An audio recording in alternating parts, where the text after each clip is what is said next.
like vlogging the video, you know?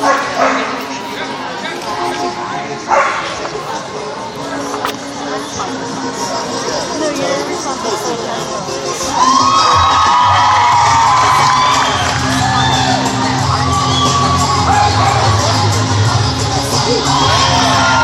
Sorry about that, there was a little technical difficulty there.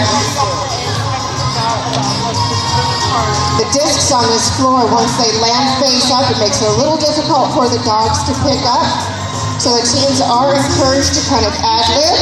Telly's doing her best out there to pick that disc up. In a still air environment like this, you need to have a lot of spin on your disc to keep it up in the air so that your dog has a successful catch.